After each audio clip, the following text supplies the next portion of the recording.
Hey everybody, how's it going? How are you doing? I'm back with episode, what is this, 4 now, I think, of Okranite's Champion. That's not good. It's like there are some dust bandits on our way home. We may just have to pay these guys off. I think they'll just demand a little bit of money. Yeah, that's fine. Whatever, we'll pay them. We'll pay them. Oh, that's not what I meant to do. Well, whatever.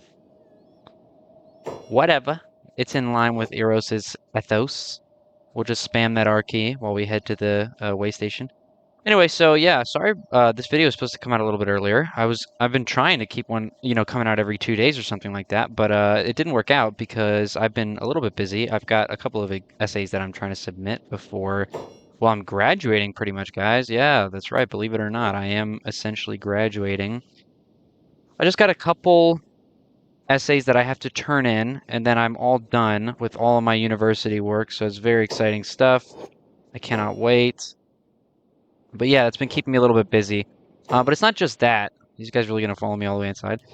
It's not just the papers that I've had to write, but it's also I don't know if any of you guys saw this community post, but I had a little bit of an issue with my Vegas. I use Vegas Pro 17 to edit my videos because, well, I've had it for a long time. I bought it one-time purchase on Steam, and well, it's something that I know how to use. It's a software that I've gotten pretty good with. I like to think. I mean, I'm able to do anything that I want in there, pretty much that I've ever want to do for my videos. And anyway, let's just say Vegas shit the bed. No, it didn't shit the bed. A more apt phrase would be that it shit itself to death today when I was trying to edit this like Morrowind video that I'm trying to make for you guys. I'm making a video about. I've talked about it in the past couple episodes, but essentially, I'm not gonna spoil anything. It's a video related to Morrowind and how it kind of holds up to Skyrim. And anyway, I was literally about 5 minutes, as in 20 minutes out of the 25-minute video had been completed, and Vegas just decided, yeah, you're done. You're done, kid. And it stopped working. I couldn't produce. I couldn't even open the app, and when I could open it, it would not let me. It wouldn't let me, well, edit. It wouldn't let me render. Even if it worked for a couple seconds or minutes, it wouldn't work after that. It would randomly freeze up. And the project was basically completely. I'm sure the project file itself was fine, but because of Vegas being a god awful piece of software, I was essentially unable to continue my work on it. So I had to start from scratch. So that video I've been prioritizing a little bit more than the Let's Play series, just because like it's. I think it's something that a lot more people enjoy. I think it's going to be a little bit better for my main channel. But yeah, so that's why this episode's a little bit late. So I'm sorry about that, guys. But I'm here now. I'm here now. I was working with DaVinci Resolve as well. That's what I'm going to use to replace Vegas. It looks really great. I'm having some fun learning it so far. It's a super cool software. Another thing I got going up is I'm not going to be able to upload a few episodes from the 4th to the 9th. I'm going to see if I can get an extra one filmed so that I can release it during that time. But basically, I'm going on vacation, so I'll be out of town. I just want to have the ability to record any episodes. I'm not going to really bring my computer with me, so. Good lord, Erytheos is not looking too hot right now, is he? I don't even think that's from the Dust Bandits. I don't know what that's from. Anyway, so the last episode, to get more on topic here on Kenshi, last episode we got our shit rocked over at Skinner's Rome. We got our fucking teeth kicked in by a bunch of starving bandits. And this episode, in accordance with my greetings, customer, in accordance with my what's the word? Tutorial that I gave you guys. I'm going to go on to the next step, which I believe was. Let me just think about this here. What comes after Skinner's Rome? Oh, defense training at Mongrel. That's right. I did that part wrong in the tutorial. So if you're watching this, then hey, you'll get to see me do it in the correct order. So yeah, I guess next order of business is we are going to go straight from this way station over to Mongrel. We're going to go pick a fight with the Mongrel guards, those shinobi guards. They're going to fucking kick our teeth in as well. So we've just had 2 rounds of that shit. Erytheos should be pretty, tough after all this, after getting his ass handed to him so many times once we're done at Mongrel. And then I'm hoping to go all the way over to Howler's Maze, and I'm going to hope to do a little bit of fighting against the baby crabs in this episode. We'll see if time permits, but that's the plan for this episode, guys. So yeah, I think he's healed up enough. I think he's ready to go. We did a little limb trick to get his robotic limbs all healed up and everything as well. So he's in pretty good shape. Contrary to the blood smeared all over his face, doesn't look too great. But no, trust me, he's in all right shape. Now, I think I might actually get rid of these leggings. Let's take a look at what Gills has got here with the Armor King. Let's see if he can secure a pair of masterwork samurai leggings since, as you guys probably saw in the last episode if you were watching, we didn't get a pair of samurai leggings from the ruins that they're supposed to be guaranteed to be in. Super weird, I know. I'm really hoping the Assassin's Rag spawn, as I said before, but no samurai leggings, so that's a little bit of a problem. I know for a fact we're not going to need these. Well, yeah, you know what? We'll sell these, and I'm not going to need that either. So go ahead and range there, because he's got the tin can here. And then just let me go to Armor King again real quick and grab the high-grade leggings. And hopefully he'll... Oh, wait a minute. Wait, what do we have? Specialist. Okay, Specialist is fine. Yeah, that's fine. Does he have... He's got a Specialist leather shirt as well. Oh, that's perfect. Perfect. Okay, so we'll buy that. Shirts are super expensive in this game for some reason. And he's got the tin can. He's got the leggings. Okay, cool. So we're going to go ahead and have Erytheos go all the way into Holy Nation territory, and he's going to pick up things from Gills, and that'll probably be the last that we ever see of Gills, guys. I'm going to have to dismiss him after that. Yeah, it's fuck Gills. He's out of here. I saw one of you guys comment as well. Yeah, we got rid of Beep last episode, so major victory for Erytheos. He obviously didn't do it himself. The Fogmen took care of Beep's little bitch ass for him, but, you know, somebody had to do it, so glad to see that happen, and Okran's justice and light is still in the world, clearly, having monstrosities such as Beep taken care of. But, yeah. Oh, yeah, man. I love the pathfinding in this game. It's so good. He just ran right into that group and just, like, stood there. Right at that moment, he decided that his pathfinding was no longer going to work, which is probably why he looks like he's been, you know, he's not... Judging by the amount of blood covering this man, and it is his. It is his. It's pretty clear to see that he's not exactly the most well-defended individual, at least not right now. We're hoping to change that very shortly, though. This is going to be rough, guys. We are passing through... Oh, he's really going to run right through. Looks like he's going to run right through. Right through Bad Teeth. Oh, geez, they're shooting the turrets at me. You know, Erytheos was just humiliated. They all saw him. They all saw his robotic limbs. He's not yet allied with the Holy Nation, so unfortunately, it's going to be a little tough running through these lands. I might just stop by the Flotsam Ninja HQ on my way back to Howler Maze from Mongol, or rather to Black Desert City. Just because to ally Mole, because I'm, you know, yeah, this situation is not ideal. Constantly being chased around by these guys every time I open or enter Holy Nation land. It's not like he can't outrun them. He absolutely can, quite easily, actually.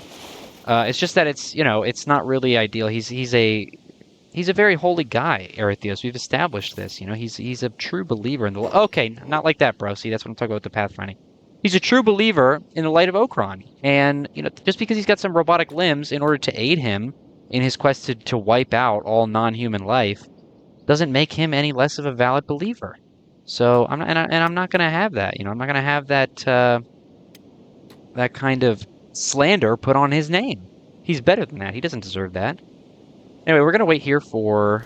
Just get out of the water, dude. We're going to wait right here for Gills, and Gills is going to come down here and give us the armor, and then we're going to kick his bitch ass to the curb, because we don't need him. We will be recruiting more humans, obviously. Oh, is he using that as like a little paddle there? That's actually kind of sick. Yeah, we will be recruiting more humans, obviously, at some point, because as I said, I'm thinking about making a base, and we're certainly not going to be recruiting any Shek or Hivers or, skeletons. No, absolutely not. But it's just not going to be Gills, because what am I going to do with him for now? I'm just going to have to pay for this guy to stuff his fat face in a bar somewhere while Erytheos goes and does all the important shit. It's not worth it. I mean, I guess I could have him go to do some weaponsmithing inside of a home or do some tailoring. It's just that it's going to require a little bit of micro, and honestly, for that kind of task, a Scorchlander would just be better. There he is. Gills himself. Look how much faster he swims than Erytheos because of those robotic limbs. Hey, man, I appreciate your work. I appreciate all that you did for us. You were immensely helpful. Just as I once said to Hubert, I will now say to you. What did I say to Hubert? Later, bitch. I believe it was along those lines. He's in the tech. He's a tech hunter now. Good luck with that, buddy. You're gonna go far, I'm sure, with no weapon and nothing but pants. He's just such a special individual to me, you know?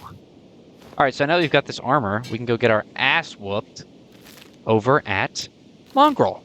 So I'll be right back when we get there, unless something interesting happens on the way there, which I highly doubt it will. Man, I don't know if any of you guys saw, though, today. There was a new post about Kenshi 2 that Chris and Hunt and his team made. Dude, did you see that they have 33 people working on it? And for context, I mean, this is unconfirmed, so correct me if you know that I'm incorrect here in the comments. I'm pretty sure there was only like 1 to 2, maybe 3 people, 4 max, 4 max. I only know of Chris Hunt and I believe his sister who did a lot of the dialogue for Kenshi OG, this one, Kenshi 1, the only one that's out that worked on the game. And then he did like all the coding and the game design and everything like that, the development. So for the team to have gone from that to 33 is very impressive. Very, very cool to hear that they're doing so well and they were able to take on so much staff with the resources that they got from Kenshi 1. So great. Anyway, the post looks super cool. They said that there was actually a free cam coming to Kenshi, which this is it. This is the button that they had in the blog post. I don't know the controls. Oh, whoa. That's trippy. Yeah, you can look at that. You can like pitch and yell. That's so cool, dude. Yeah, I don't know all the controls to this yet, but this is definitely going to allow for some awesome shots, some awesome screenshots as well. Look at that. That's so sick. Yeah, and I don't know if it's like attached to your character or not. You can get rid of the, whoa, look at him. Oh, it's the Fogman. So that's super cool. So they just added that. As you can see, my game's already updated. So that's come to Kenshi. If you guys want to learn the controls for that, I think it's all in the blog post. Going to be able to make some awesome screenshots and videos with that, cinematics, everything. So it's really nice that they're still updating Kenshi 1, honestly. I think it's just so cool, and I think it really speaks to the passion that team and Chris Hunt has for this game and this series. I'm so excited for Kenshi 2, honestly. I am usually of the mindset, like when I see people talking about it online. Oh wait, is that Beep? Oh my God, it is! Dude, I'm so tempted to untie him right now. I am so tempted to untie him. You have no idea. Let's try out the new camera. Jeez, it's really sensitive, isn't it? Wow. That's... Oh, no. Oh. As Erytheos runs off in the distance. You know what? I'm so tempted, but I'm sorry, Beep. It's just not in the RP, bro. It's not in the spirit of this playthrough. Crazy. I forgot even where I was. What was I saying? Oh yeah, I was gonna say I'm usually the kind of person, who always goes into these threads. I don't say it, but I just think to myself when people are talking about Kenshi 2, I'm like, dude, that's so far away, and I know what it's like to get your hopes up for a game, especially to either be let down or to just not get it for like years. I mean, that's how I was with Cyberpunk, man. I was so excited about Cyberpunk. And well, Cyberpunk launched in a really awful state, but not just that, it also just was a game that took ages to come out. Cyberpunk took so long to come out.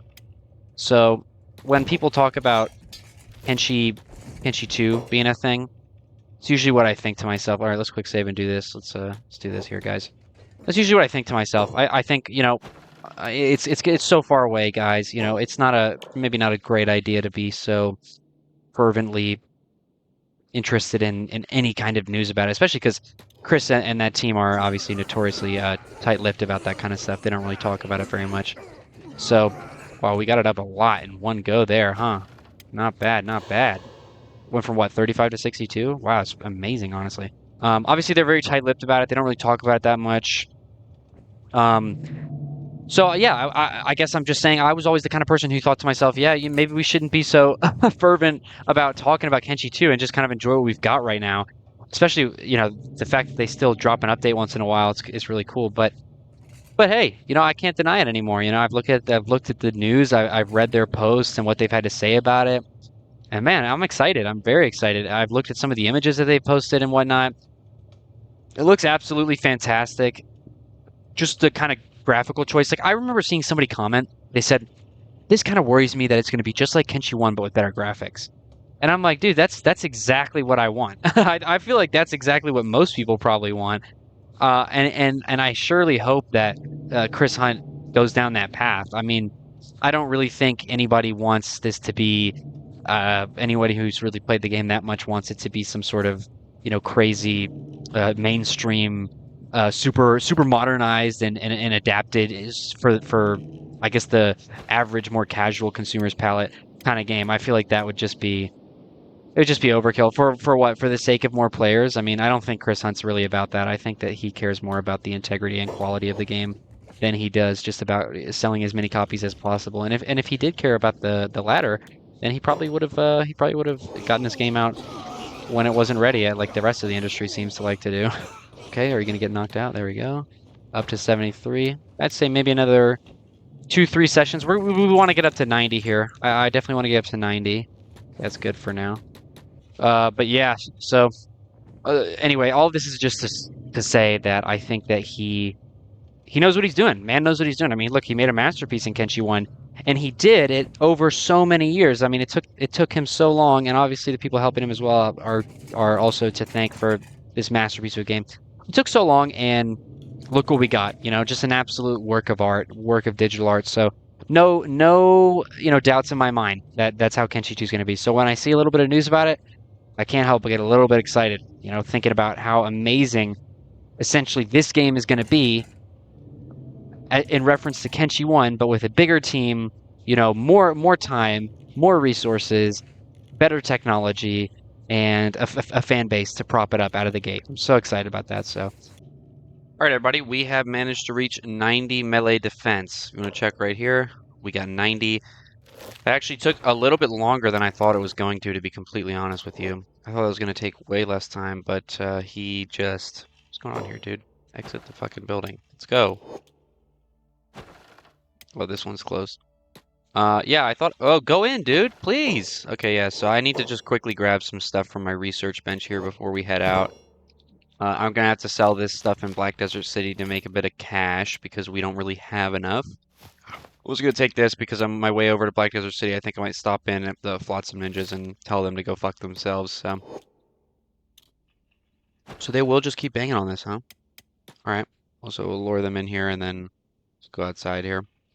Alright, yeah, so we've got our stuff. How fast are we running actually right now? Only 17 miles an hour. What's up with that? Oh, I'm super overweight. Oh, hold on. If we put this stuff in. Alright, guys, here we go. Let's head into the Flotsam HQ here. Mole, I have an insult to give you. You don't take another step. I don't care. I don't care. Mole. That's not right, cannibals are people too. No, I'm not gonna say that. Yeah, truest words I ever did hear. Anyway, you're in my space. Can I join the Flotsam Ninjas? And then you say, I swear my allegiance to the Phoenix. Yeah, I'm sure there's other ways to do it, but I know that way works. Ow! Somebody hit me in the head. 28. Good lord. All right, let's get up to World's End. I think is right there. Dude, Mole is gonna... Yeah, she's gonna catch up to me, isn't she? Yeah. Damn it! We don't have a med kit right now. So, we can't really afford to get into any kind of Bad situation where we're gonna die. That would not be good. Uh-oh. I mean, come on, what? You guys are not gonna fucking... Okay, yeah, it looks like that's what's gonna happen. Okay, so now that I'm allied to the Holy Nation, I'm obviously not gonna lose her. We could maybe turn that into an advantage. Maybe I can just run it over into Holy Nation territory here. She'll continue chasing us. And then what we can do is we can just have the Paladins attack her. What do you guys think about that idea?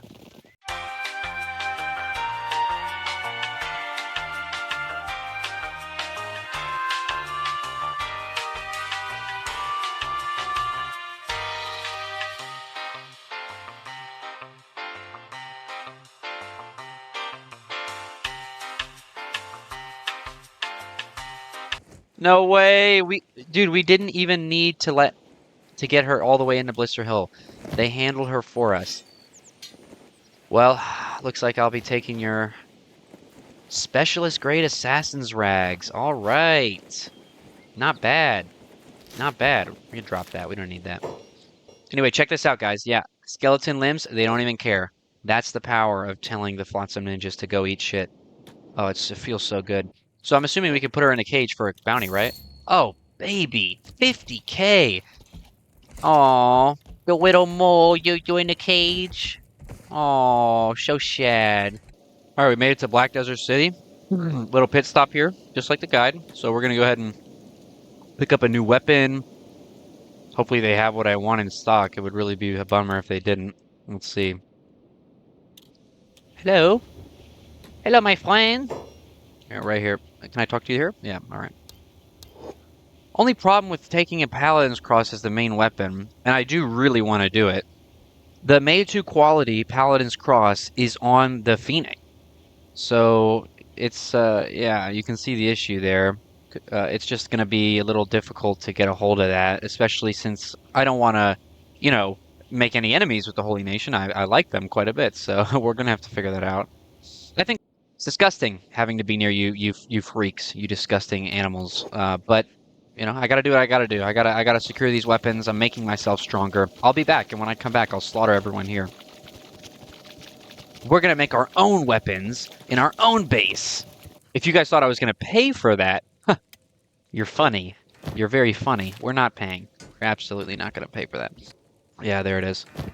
Okay, we're just going to take that. I don't care if you guys see. I don't care. And in fact, you know what? Screw it. I'm gonna take the lifter arm. I don't care. I don't care. What are they gonna do about it? Bunch of dumb robots. Bunch of dumb robots. And they're spineless. They're spineless. They're gonna chase. I love sabers, man. I think they're so cool. They're gonna chase after me, but they're not gonna catch me. We are going to head to. Oh, geez. You know what? We'll head to the way station. Yeah. And it looks like these guys are actually gonna be able to keep up with us the entire way. So that's absolutely wonderful. I would swim. I'd go swimming because You know what? Actually, is this a 5-head move? Is this a 5-head move? Are we gonna go acid dip real quick? Yeah, we are. Man, I was gonna say I love sabers. I did a saber run a couple of runs ago, and man, I think they're my favorite weapon in this game, hands down. I think the ring saber looks. I think the ring saber's great, but oh, I think it might be my favorite. It's between that and the desert saber. We're gonna do one nest because I said I was gonna finish a Howler's Maze today, and obviously it didn't happen. We're gonna finish up this nest of baby crabs here. Look at this. We're already at 40 attack. We started at 1, 35 dexterity. Again, we started probably at 1, I think. Gonna get rid of these baby crabs, and then we're gonna go ahead and slap out a sleep and roll heal, and that'll be the end of the episode, guys. I really gotta be more professional. I know, guys, but bear with me here. Bear with me. It's just my first couple of videos, and also I got these essays that I gotta take care of for school. I've got an internship that I'm working towards. I'm moving soon. I've got a lot of stuff going on, so I'm sorry I get a little bit of brain fog sometimes, but I'm working on it. I'm working on it. All right, everybody, with that, I think that'll end the episode. So thanks again so much for watching. Next time, we're going to go to finish Howler's Maze, and then we're going to head over to Iron HQ, get our attack up, and I think that'll be... Look at this, dude. Let me just show you guys this really quickly before I leave, though. Hold on, check this out, check this out. Look at his abs, dude. He's getting buffer. He's getting buffer. That's because dexterity affects visible muscle definition. So by the time that we leave Howler's Maze, we're usually pretty fucking ripped. So that's pretty sick. Oh, nice. Acid Rain Classic. Anyway, yeah, we're going to go to Iron HQ. We're going to finish up at Howler's Maze, and he will have finished his journey. He will finish his hero's journey, and we can start brandishing this Edge 2 Paladin's Cross. I might even go all the way over to the Paladin, or sorry, the Holy Phoenix, and, just swipe his Mewtwo version. I really want that, so it'll definitely be really important. I don't want to face Catlon and Tin Fist without the Mewtwo. Anyway, yeah, thanks again, guys. I will see you in the next episode, and peace.